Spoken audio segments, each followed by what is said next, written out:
کی قسم ہے کوئی اہل حدیث ہو، کوئی دیوبندی بھائی ہو، کوئی بریلوی بھائی ہو، اور بھائیوں ختم نبوت کے لیے، شان صحابہ کے لیے، ان آوارہ عورتوں کے مقابلے میں کھڑے ہونے کے لیے، پاک پیغمبر کی شان اقدس میں گستاخی کرنے والوں کے مقابلے میں دیوبندی بعد میں ہے، مسلمان پہلے ہے، اہل حدیث بعد میں ہے، مسلمان پہلے ہے۔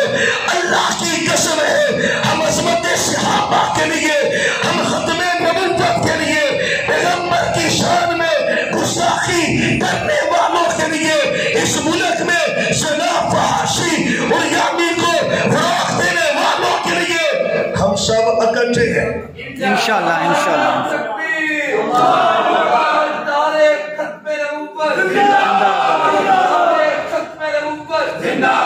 بھائیو یوتھ کی ساری جماعتیں، تمام جماعتوں کی نمائندگی موجود ہے۔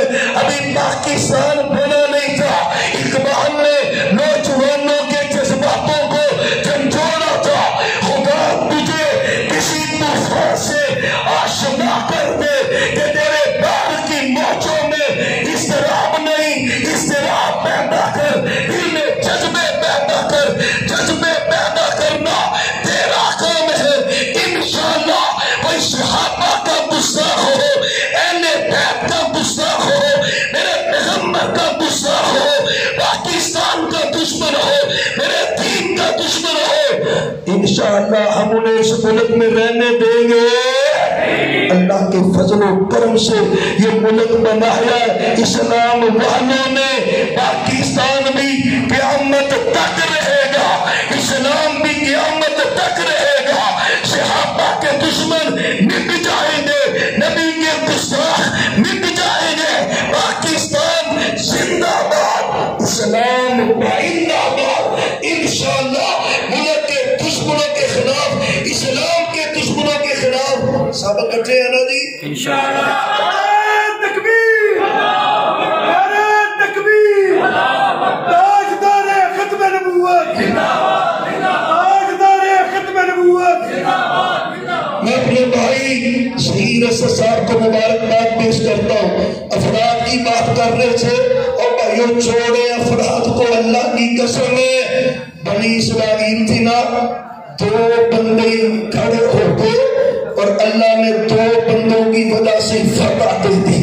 اللہ بندے نہیں گنتا، رب ایمان کی حرارت دیکھتا ہے۔ وہ معاذ اور معول چھوٹے بچے سے گستاخ رسول کا سر تن سے جدا کر کے رکھ دیا۔